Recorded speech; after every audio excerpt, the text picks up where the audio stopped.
Hi, everyone. I'm Torin. I am the program specialist for the Sustainability Office. First, I wanted to welcome everyone. 2020 marks the 50th anniversary of Earth Day, which has been celebrated at UW since 1970. So we've got an exciting year here. Though we're unable to be on campus today, we're still working to provide a good platform for conversations like this one. And we really want to thank all of you for being here with us today. I'm excited to introduce Jessica Holmes today. She's a graduate student in the English department PhD program. She teaches in the interdisciplinary, she teaches in the interdisciplinary writing program and taught the first ever vegan studies course at UW last fall. The course sought to consider veganism's potential and limitations as a basis for social resilience, coexistence on a planet in crisis. The course looked at veganism through a variety of lenses, including intersectionality, ecofeminism, racial justice, sustainability, immigration, and labor rights. So thanks to Jessica for being here today. And I'll let her kick things off by doing a quick introduction and then jumping into her presentation. Okay, thank you everybody. Thank you so much for joining. And thank you to Torin and Damon and all of the organizers of the Sustainability Stories series. I'm really excited about all of the conversations and actions that are happening around sustainability on campus and beyond, even if they all are currently online at the moment. It's just really great to be a part of this larger conversation. And I want to wish everybody a happy Earth Day. I know it's not technically until next week, but you know, every day is Earth Day at BIPOC, right? So I'm going to go ahead and share my screen. I have some slides that are going to accompany my presentation. So like Torin said in the introduction, my talk is going to be about vegan studies. This is a relatively new or emerging field within academia. I'm guessing that the majority of people who are here possibly haven't heard about it before, or it's very new to them at the least. So in this presentation, I'm essentially going to cover what it is, how I think it's useful, and actually not just useful, but I think it's absolutely vital in terms of working toward a truly sustainable society and a sustainable global system. And I'm not here to argue that vegan studies or even veganism at large is some sort of a panacea in terms of sustainability, but we do have pretty irrefutable evidence, some of which I'm going to be referencing in this talk, that it is an indispensable piece of the puzzle. So kind of going back to my overview here, I'm going to start this talk by introducing vegan studies. What is it? Why do we need it? And then I'll be digging into my recent experience teaching vegan studies this past fall. I taught, like Torin said, what was, as far as I know, the first vegan studies that's ever been offered at UW. So I'm going to talk about how I approached it, what the class looked like, and how I think that this can be potentially adapted and replicated, whether you're an instructor. I know we have some instructors or educators joining, also students, or just anybody who's interested in furthering education and action around sustainability. And I think there's hopefully going to be something for everybody to take away from today. So I also want to add that I'm going to spend a couple minutes at the end of the presentation talking about the relationship between veganism and the current COVID pandemic. This was obviously not something that we talked about in my vegan studies class in the fall, but I think that it would be amiss were I not to include at least a little bit of commentary on the very strong links between our treatment of animals and their ecosystems and pandemics such as the coronavirus. So I'll be getting to that toward the end of the talk. And then I'm also going to leave plenty of time for questions and maybe even like a little bit of discussion in the chat. I don't want this to be a completely one-way conversation. So like was said in the introduction, feel free to leave questions or comments in the chat. And then at the end, I'm going to get to as many of those as possible. So let's go ahead and dig in. So this right here is Laura Wright, and she wrote a book called The Vegan Studies Project, Food, Animals, and Gender in the Age of Terror in 2015. And essentially what this book did was propose vegan studies as a new, legitimate, and justifiable academic field. So Laura Wright is considered the founder of the field, but she was also building on the work of so many other scholars and activists in critical animal studies, and particularly in ecofeminism. Ecofeminists such as Carol J. Adams, who wrote The Sexual Politics of Meat, Greta Gard, Vandana Shiva, many of these female writers and scholars who, as Wright kind of articulates in the Vegan Studies Project, were in a lot of ways kind of being written out of eco-critical and environmental discourse in most recent decades. There's a really strong connection and overlap between ecofeminism and vegan studies. And likewise, there's a strong allyship between veganism and feminism, which I will get to a little bit later in the talk. So in terms of how to characterize vegan studies, for those of you that haven't heard this term before, according to Wright, vegan studies scholarship attempts to define and to deconstruct vegan as an evolving identity category and a practice. So to engage in vegan studies is to examine the social and cultural discourses surrounding veganism.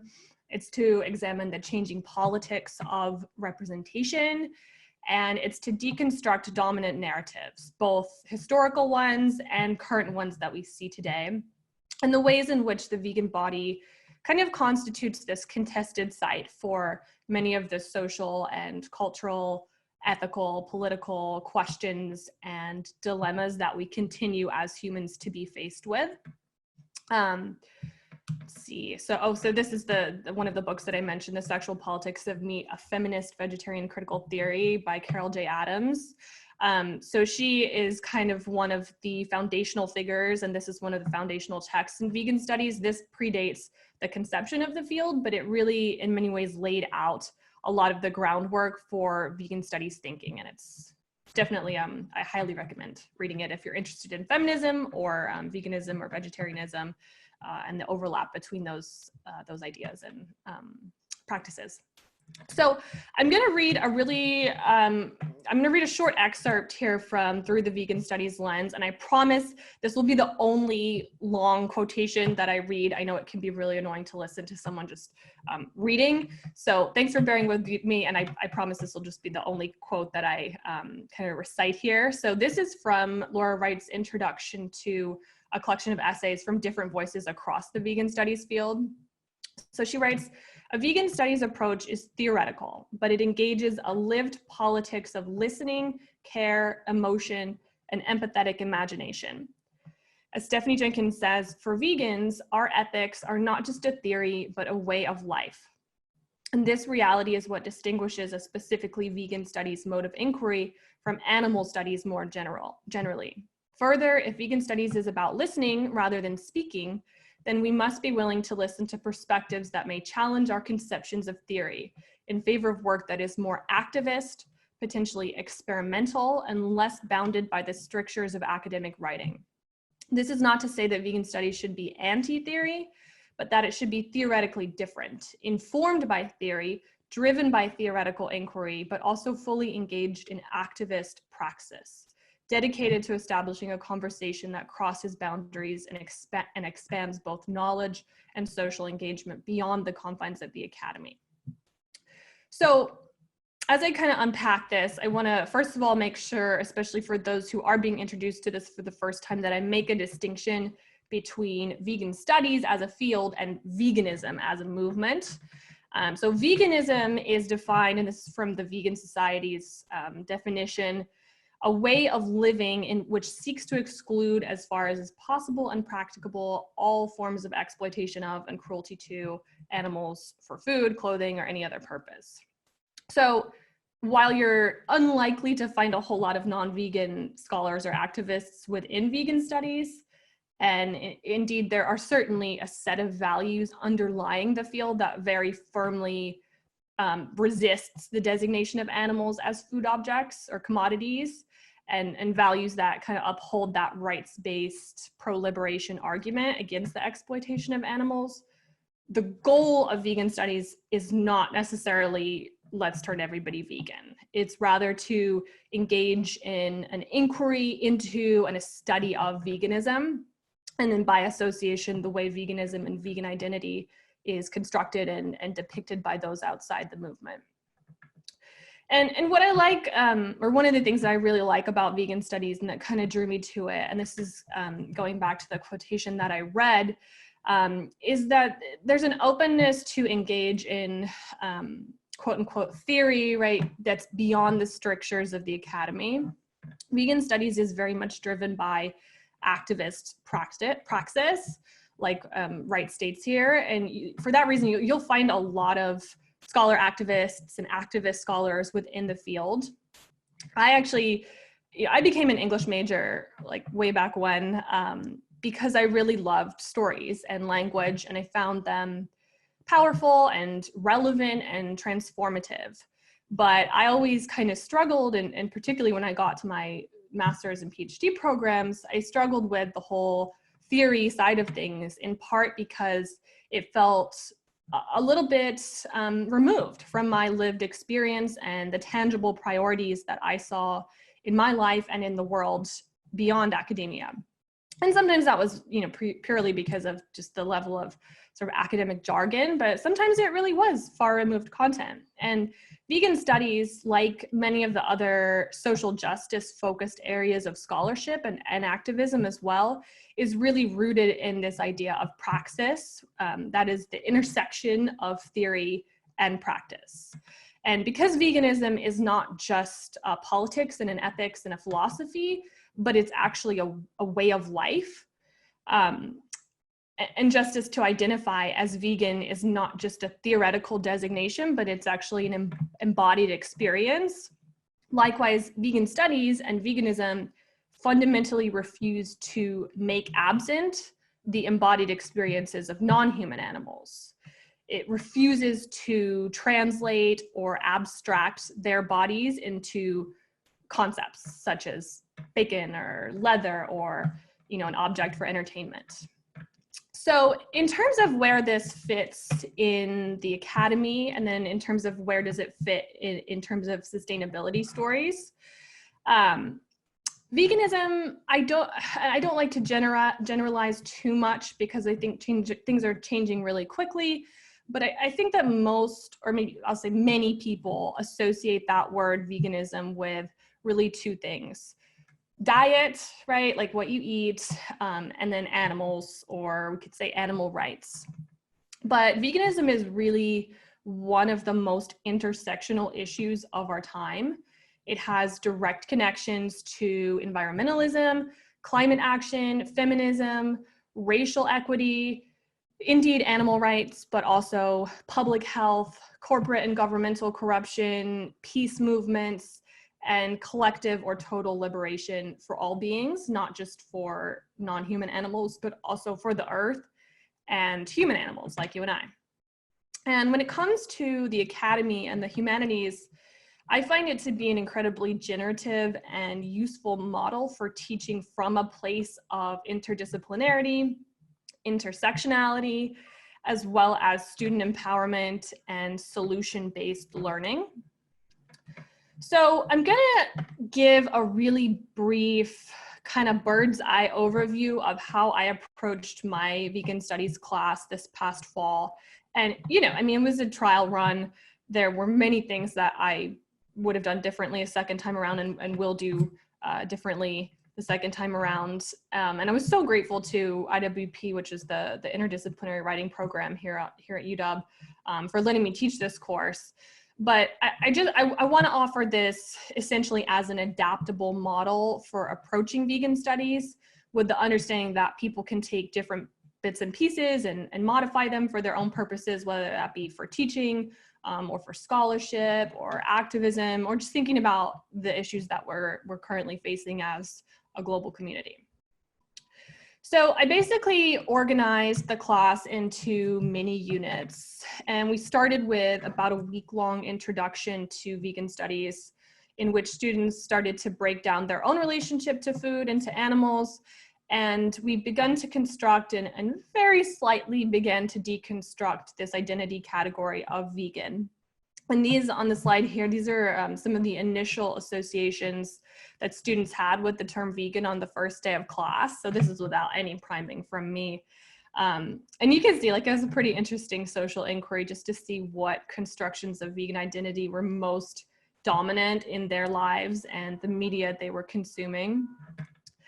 So our first mini unit was focused around the entanglement between feminist issues and veganism.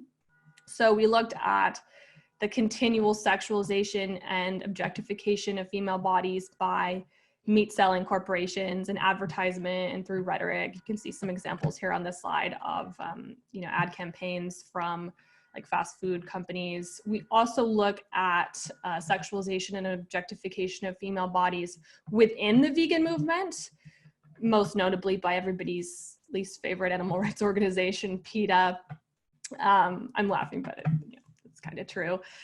And of course, we dig into some of the standard practices within the dairy industry, including forced impregnation of cows, the separation of mothers and babies, the reduction of these living beings' value to be based solely on their reproductive and therefore their economic utility for the industry.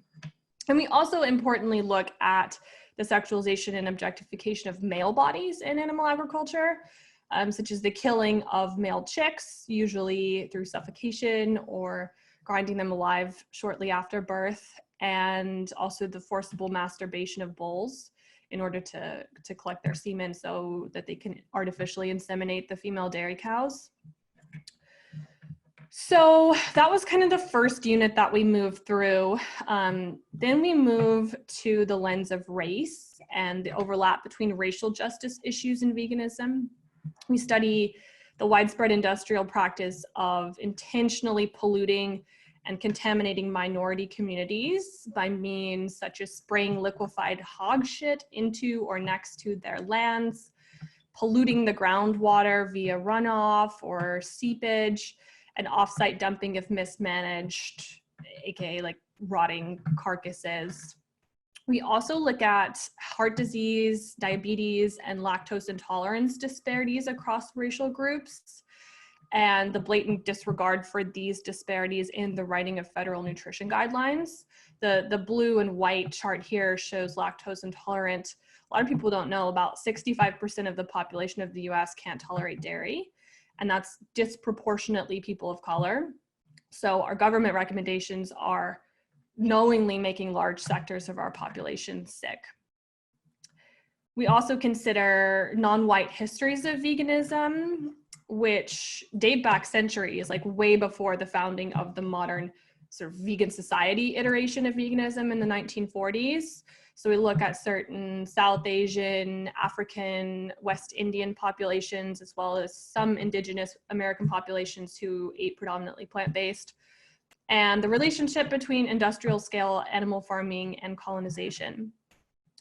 We also read and foreground work from indigenous, Hispanic, and Black vegan scholars and activists like AFCO, Breeze Harper, Lauren Ornelas. Many of these minority voices continue to go relatively unheard and are sometimes actively being erased by mainstream kind of whitewashed narratives of veganism, which, I would argue is to the detriment of both human and non-human bodies. Next, we move through what is, probably the most relevant to this series, which is the question of sustainability, sustainable food and agriculture systems, and a sustainable climate. We know in terms of individual impact, a plant-based diet is the single most impactful choice someone can make for the planet in terms of deforestation, in terms of land use, in terms of water consumption, carbon emissions, methane emissions, waste products. From every angle that you look at the science, this animal industrial complex is completely and utterly unsustainable. This quote right here at the top is straight from last year's IPCC report. That's the Intergovernmental Panel on Climate Change.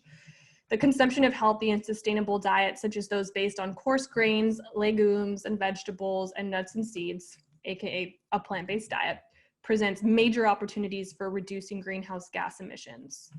So there's really no way around it. In addition to being unjust and unhealthy, the exploitation of animals is environmentally unsustainable. Oh, I just included this for fun. This is some of my students last year at the Climate March in Seattle. And Greta, one of our favorite environmental vegans.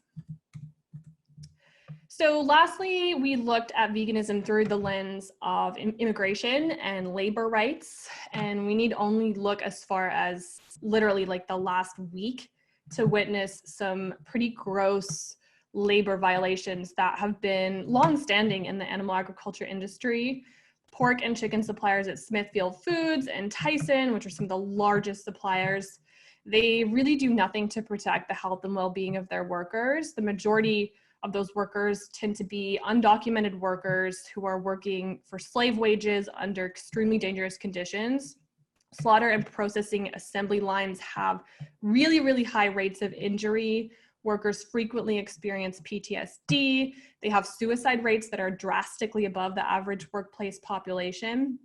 And some of these plants, like the one pictured here, if you can believe it, are actually using the coronavirus situation as an opportunity to try and privatize meat inspection.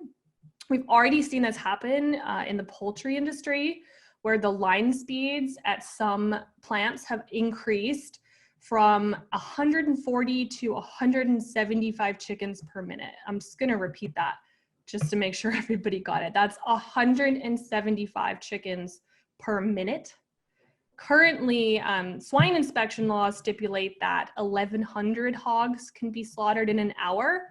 But if they move forward in privatizing, there's essentially going to be no cap on line speed, and there's going to be even less supervision, which means that they're endangering their workers, and they're increasing the likelihood of disease getting into the food supply as well. So these are just a couple of the intersectional ways in which veganism can and should be engaged within the college classroom, so as to heighten the understanding of what is described in critical animal studies as a larger, interlocking global system of domination.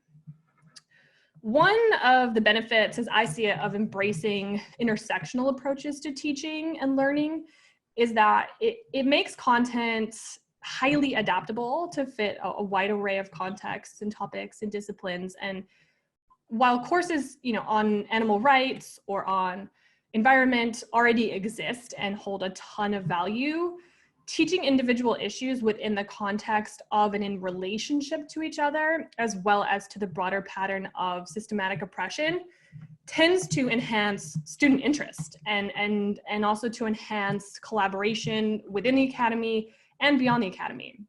And so that kind of brings me to my last point, which relates to student empowerment and the important emphasis that vegan studies places on what I call solution-based learning.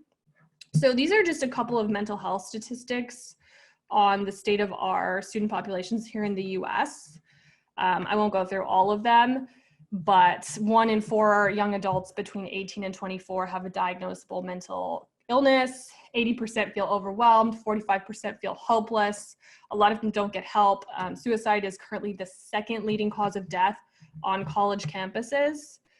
So, these are bleak, and this is before students begin digging into such uplifting and cheerful content like 70+ billion land animals being slaughtered every year, the ecological devastation of our planet, and the potential extinction of the human species.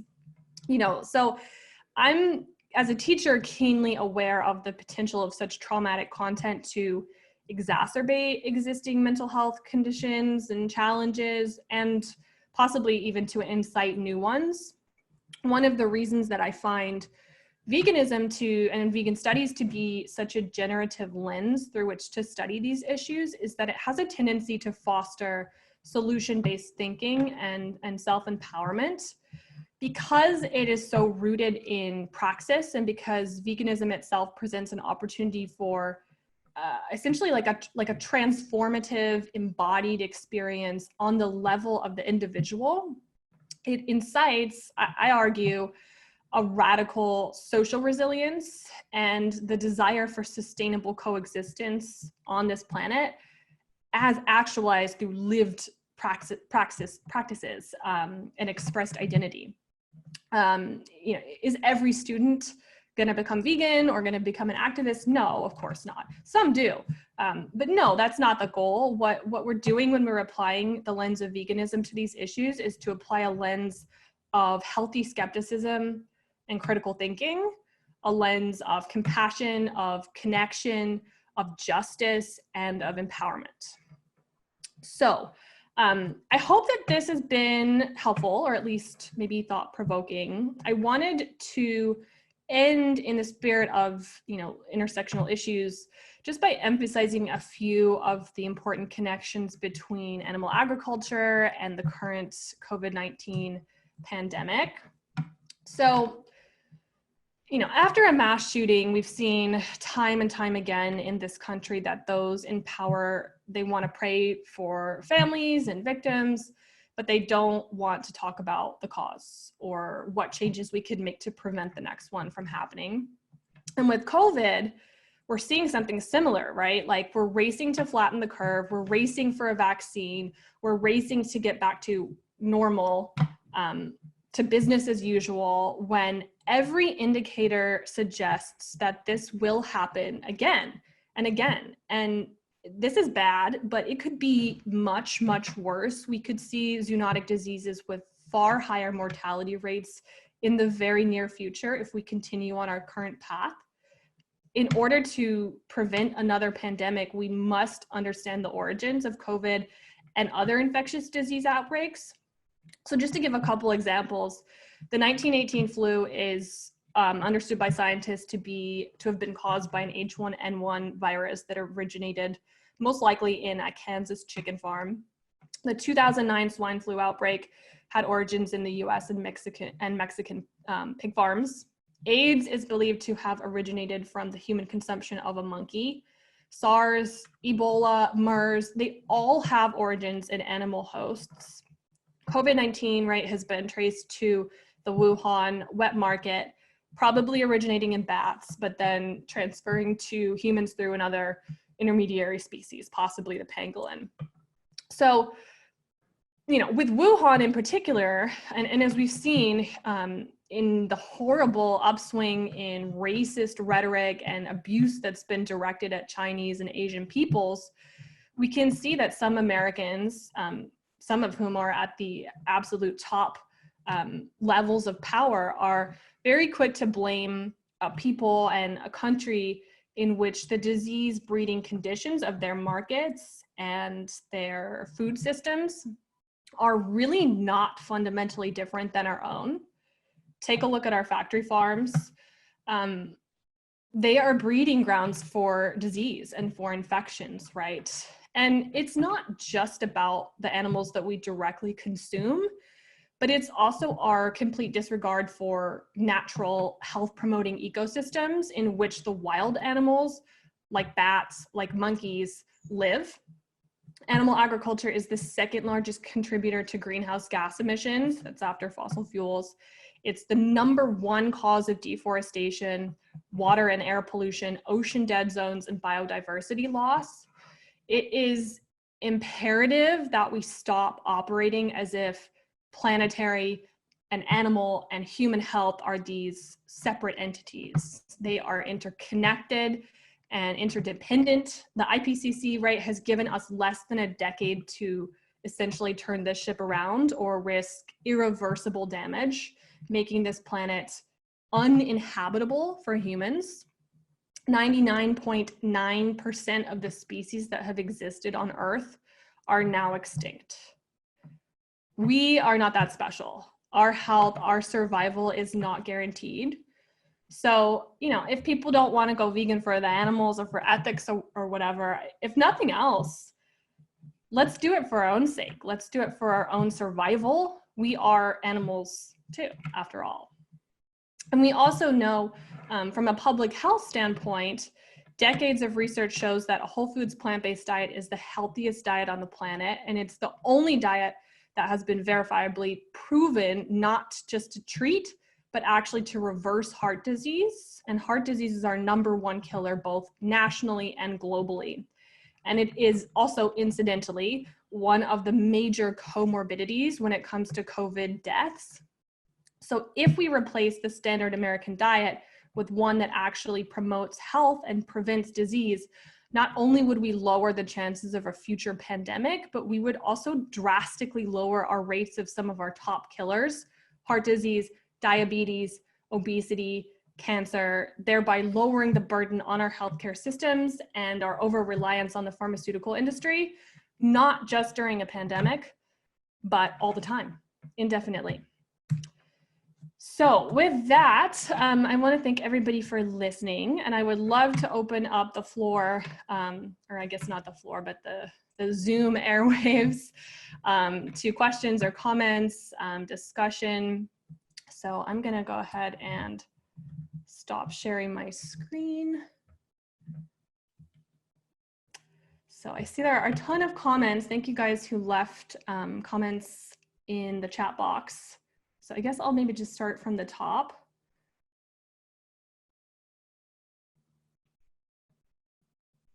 There's so many. Okay, I'm just gonna pick one. Will you be offering the vegan studies course again? Yes, hopefully in some iteration. I'm still teaching with the interdisciplinary writing program for the time being, but I don't know what I'll be teaching next year. But I definitely am going to continue to be a voice in the vegan studies field, and it'll be a part of my teaching in future courses for sure. And you can always feel free to reach out to me. I don't know if my email is on like the invite to this, but you can search for me on UW, and I'm happy to chat with anyone. Okay, what kind of assignments did you have the students do in the course? Any cool paper topics that you'd like to share? Yeah, that's a really great question. So I mean, I kind of have a similar view in terms of intersectionality and sort of coming at different topics from an array of angles and lenses. I kind of apply that to my assignments too. So I'm, predominantly a writing instructor, and I like to have my students write in a variety of genres. And I really like to incorporate that element of praxis. So I love to have students write in genres that are genres that really exist in the world. So not just, your typical academic research paper. We do that too. But I love to incorporate examples of activism, and then have students collaborate in thinking about their own potential solutions, or anything from like envisioning resiliency training, envisioning creative projects. I've had students just come up with such creative ideas in terms of sustainability. I've had students like create products. I've had them create art. I've had them design like food sustainability and food related iPhone apps. So yeah, I like to sort of keep it open to my students to get creative, but of course it kind of depends on, the context that week. Okay, because the US government creates artificial demand for animal products, for example, school lunches, what sort of political solutions do you see making structural change? I think that's a really good question. A lot of my presentation kind of relates to the individual experience, right? Like this idea of an embodied identity, which often gets placed within the movement, especially as kind of in opposition to like structural change, pressuring corporations, industries, representatives in the government, right? As if it's sort of a question of like, oh, well, there's personal change and then there's like structural change, as if it's sort of an either or choice. I think we're in such a dire state in terms of the planet. I mean, given the IPCC deadline, that there's really no question we need to do both. So in terms of political stuff, I think in this country, I mean, one of the top issues for me would be moving to publicly funded elections. I think that would be a really important step in terms of getting that corruption that I think you're referencing, chopping these ties between corporations and the government, because it's really not serving anybody, right? It's not well, it's serving those at the top with the majority of the wealth, but for the general public, in terms of our health, in terms of the sustainability of the planet, it's really not serving anyone. I'm of course really have been emboldened to see the student protests over the last year or so. You know, I've been a participant in those, and many of my students, it's been really cool to see them join in with these mass mobilizations, which I think over time, like, they can't be ignored. So it's unfortunate, right, given the current context of COVID-19, where like suddenly we can't mobilize in person. And as an activist, that's extremely disheartening and challenging, but I think we're seeing a lot of really creative solutions in terms of how to mobilize online, how to employ social media in order to pressure, whether it be our representatives, to get people out to vote, you know, and to pressure these corporations to change their ways, because it's absolutely necessary. And within animal rights, you know, I think there's a lot of focus on educational outreach, which, you know, as an educator, that is, you know, huge for me, but I think it also has to be paired with things like corporate pressure campaigns, you know, where we're really going after the corporations themselves, not just trying to enact change, like, you know, turning one person vegan at a time, because we won't succeed realistically, you know, no matter how convincing the argument is, it's just not going to happen fast enough. Okay, let me pick another one here.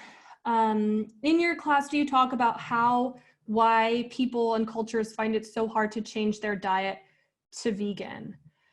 Yeah, we do talk about culture. I think a great example that really relates to the current context is we talk a little bit about the Yulin Dog Festival that happens in China, because I think that's an instance where we're really kind of faced with different cultural attitudes, different cultural traditions that really highlight, you know, a lot of the hypocrisy, I think, in this country.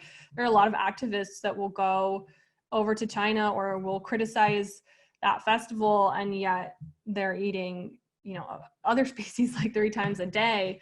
And it is hard, like, to speak to your point about, like, you know, it's hard to change diet. And I think, you know, sometimes for activists or longtime vegans, it can be disheartening when people either try and fail or they just don't want to try at all. And I think we have to really come from a place of compassion and empathy to meet people where they're at, and also to recognize that it's just not possible for every single person to go vegan, like snap their fingers. It would be nice if it was, but realistically, you know, there are food deserts, and there are so many socioeconomic predominantly factors, right, that will govern the level of privilege and the level of access, and even just the level of education that it's even possible to get, right? I mean, if you're a single mom working 2 jobs, taking care of a family, you're not going to be doing nutritional research online. You're probably going to take one quick look at those federal guidelines and go by them, right? So I think we have to be sensitive to sort of like what the factors are that impede a transition to a more sustainable food system. That said, I think we also have to hold ourselves accountable, like those of us who do have access and those of us who do have the education. It's sort of like all the more reason to exercise that, you know, that level of personal accountability. Okay, let's see.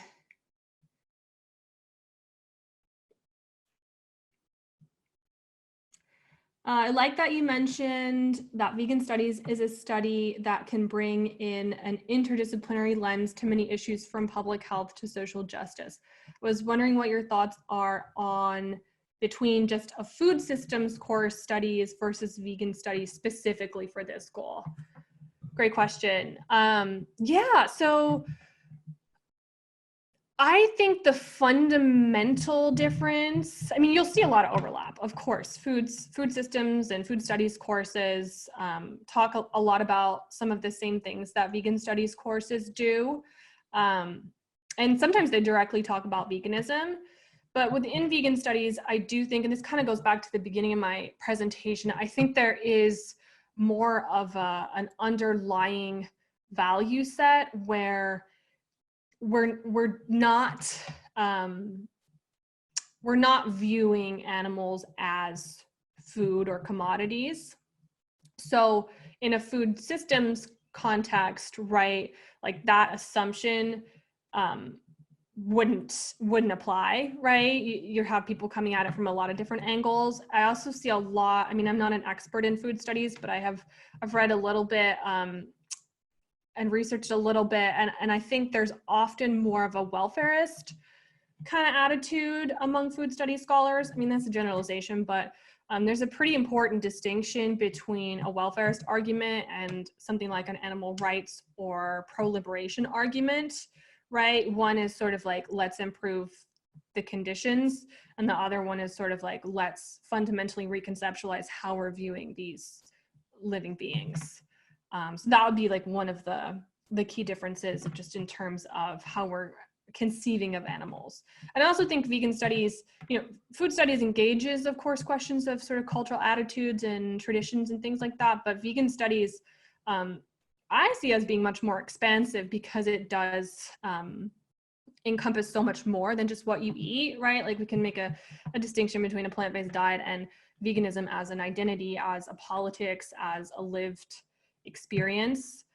And I think, you know, as we see with the associations that my students had on the first day of class, one, there's a lot of misinformation about it, but there is just this tendency to collapse like diet. You see veganism being kind of lumped in with diets like paleo, like keto, like Atkins or whatever, when really, right, veganism, at least in its modern conception, which started in the 1940s in England right after the World War, it really started as something much more ambitious and much more expansive. It was a peace movement that included non-human animals and human animals, right? In the UK, the founders had just witnessed this level of killing and destruction, which was World War II, on a scale that had previously been unimaginable and unprecedented. And they were really discouraged by that. And they envisioned veganism not just as a diet, but as a peace movement, as a way to really transform the world. And so I think there's, you know, it's a little bit reductive to just think about veganism as just a diet. Okay. Can you talk about how you incorporate psychology into vegan studies discussions from a mental health self-care practice and from a change-based angle? It's difficult, right, to balance self-care and self-accountability. I think a lot of us are experiencing depression, anxiety, burnout, confusion, right? And we see this really being heightened during the current COVID crisis because of just being inundated with so much information, much of which is really terrible news. A lot of us are in isolation, right? Quarantined or social distancing. So I think these issues are really starting to come to a head in ways that just can't be ignored anymore. Like in the environmental movement, some of you may know, there've been some mental health terms that are frequently kind of coming up that are related to previous terms, but kind of specific to what we might call like the age of the Anthropocene, right? Or this kind of climate crisis generation. So I'm talking about terms like eco-grief, climate anxiety, pre-traumatic stress disorder, right? This idea of anticipatory grief or anticipatory stress of like what's happening, what's going to happen, is the world going to end? these sorts of questions, soulstalgia, right, which is a term for kind of like the feeling of being homesick for a place that no longer exists or doesn't exist. So when we see, for example, small island nations or communities literally just going underwater, right? What does that mean, like, for our mental health as we think about our social connections, our histories, and we're such social beings, right, as humans, that I think it's really difficult. And in terms of myself, I don't know if you were asking specifically about me or just about like activists and scholars in general, but yeah, it's something I struggle with for sure. I think it's exhausting, right? But I do find that something like the climate march last year, right, to go out with my students and to participate in this kind of praxis-informed mobilization of my community to call for these changes is actually really beneficial for the mental health aspect of things. So I think that activism is really powerful in that way. It has to always be in check, right? We see in not just in veganism, but certainly across like all activist movements, right? Like there's burnout, there's depression. It's not easy, right? So absolutely, I think we need to prioritize self-care ourselves, but also like in our education systems and our healthcare systems. Okay, let's see. What books or other resources should we look into to go further on this? I'm interested in intersectionality and the history. Okay, I could give you a long list. I think it kind of depends what angle you want to come at it from. From the ecofeminist angle, the first one I would probably start with is the one that I referenced, which is Carol J. Adams' Sexual Politics of Meat. In terms of race, I would really recommend reading any of the work by Black vegan scholars and activists like Af Ko, like Breeze Harper, Shanti Chu is another great one. But feel free to reach out to me. I'm always happy to share and exchange reading lists, because I think, we really need to kind of get outside the sort of mainstream narratives, whether it's on veganism or any other issue.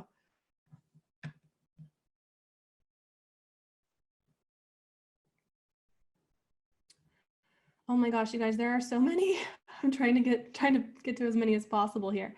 Okay, we have about 10 minutes. So adding on to the mental health question, do you address how vegan diets and veganism get taken up by the wellness diet culture to be adopted as part of restrictive disordered eating patterns? Yeah, that's a great question. I think it's we're seeing it happen for sure. If you hop on Instagram for 10 minutes and type in #veganism, you're probably going to see some examples of that. On the one hand, I think it's really great that it's becoming more widespread of a practice in terms of wellness, because it does have a lot of health benefits. But I think one, to reduce it to that is very reductive and kind of overlooks the origins and some of the broader benefits of the movement. But it also can be dangerous, right? Like if you're just using a plant-based diet as a sort of way to practice restrictive or disordered eating patterns, like you said, that's not good for sure. So I think that's a broader question, I suppose, about the role of social media and how these these disorders, kind of like with the mental health thing, develop in the first place. Yeah, I've yet to meet somebody who's really coming at it from an ethical and an environmental aspect as well as the health aspect, who is really like playing into that wellness and diet culture. But I don't know. I don't want to generalize. So I think education would be a good start, just in learning, and that's why I think veganism needs to be studied like in academia, not just as this sort of movement that exists in social circles and in activist circles, but I think it is really beneficial in that way to like study the history of it, right? Like it's strange to sort of join a movement without learning the history of that movement. And you know, even if you're going to kind of divert and do it for your own reasons or make it your own, I think knowing the context from which that movement arises it can only be beneficial, both from an individual standpoint and more broadly. Can you create a reading list on the website for us? Sure. I can connect with Torin and Damon and the organizers and get something to you guys that hopefully they can put up on the website. Let's see. Let's take a couple more here. I guess I didn't really answer that part about like how I incorporate the psychology into the actual class discussions. So this is still a pretty recent thing for me because I obviously am not a professional like mental health practitioner. I'm not a psychologist or a psychiatrist. So I can't provide that level of support, but there's a lot of increasing research coming out about mindfulness, specifically in the context of the college classroom and education in general. And so I'm really making an effort, and I did this in my vegan studies course, to actively incorporate mindfulness practice and discussions about mental health into the college classroom, you know, as course material, not as like a supplementary thing, but actually to have it be part of the framework and part of the content. There's a really great book by Leslie Davenport called, I think it's called Resilience in the Age of Climate Change or something like that. Climate resiliency.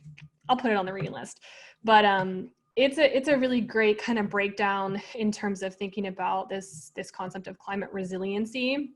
And so we read that in one of my recent courses, and I actually had the students create resilience training like curricula for the course. So they would collaborate and they did things like, oh my gosh, everything from, we had one group who led like a class-wide meditation, had another group lead visualization exercises. We had music and art incorporated. We created like resiliency toolkits. So I think for me, and of course it would depend on the context, I teach like relatively small classes because I'm in the humanities. So, you know, anywhere from like 15 to like 40 people. So I am able to kind of connect with students, you know, on more of an individual level than in say like a 700 person lecture. But yeah, just kind of making sure that affect and emotional experience is part of the class, right? So when we read a text, not just immediately jumping to, let's analyze this, let's deconstruct this, let's critique this, let's make an argument about this, but also considering the affect dimensions. And it's funny, like when I ask my students the first time, like, well, how did this text make you feel? A lot of them look at me like I'm crazy because they've never been asked that in an academic setting before. And I think to sort of separate mental health and emotion and affect from learning is, it's no good. So I think it needs to be more directly incorporated into our educational systems for sure. Let me see, what else do we got here?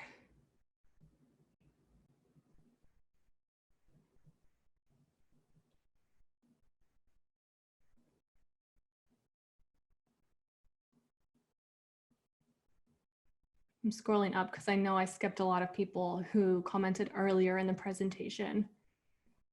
I really appreciate the critical race, immigration, and labor lens you incorporate, given the pervasive negative impacts of animal agriculture. I'm curious if you think prioritizing animal welfare and advocacy and movements ever comes at the expense of action to safeguard human welfare. Absolutely, it sometimes does, and we have to stop doing that. I mean, it's sort of a false defense on one end to sort of say, well, let's deal with the human, you know, let's deal with the human issues first, and then we'll deal with the animals. Or what often happens in the animal rights circle and sort of like social media activism that I see from time to time is people saying, well, it's all about the animals. Like veganism is just about the animals. And it's not, like I mentioned earlier, like its roots are in a much more expansive kind of peace movement perspective. And the great thing like about this issue is that it can be a win-win for everyone, right? Like what benefits the animals also benefits human welfare. And what benefits human welfare and human health also benefits the planet. And so that's where the intersectional lens, I think, is a really compelling argument, as opposed to just coming at it as like, well, I only care about this group, you know, of which I maybe am a part, or I only care about the animals, or I only care about the planet, right? Like we have to work together. And I think something we need to do more of in the animal rights movement, in my opinion, is to more directly collaborate with other movements, like including human rights movements, including the environmental and sustainability movements, because we share these common goals, right? And that's the whole idea of like ecofeminism and intersectionality, is that these different oppressions, these different systems of oppression are interconnected, they're interdependent.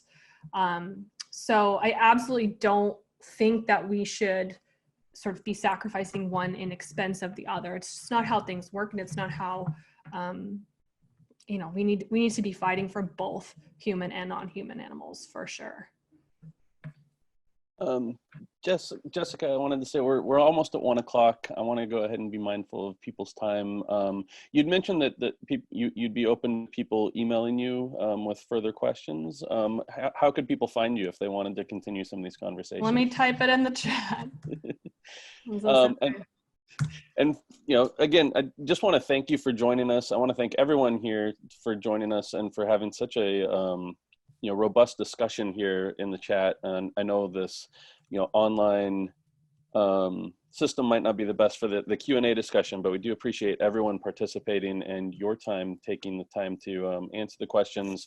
Hopefully you know, some of the people who are interested can take, you know, further on this conversation, and we will be posting a recording of this on our website, on our social media, and it sounds like we'll be getting a reading list from you that we can post with that, so people can continue kind of learning more about this. But you know, once again, just thank you for joining us, and thank you to everyone for participating. And we're going to have some more events happening next week around Earth Day, Earth Week. So our website is green.uw.edu.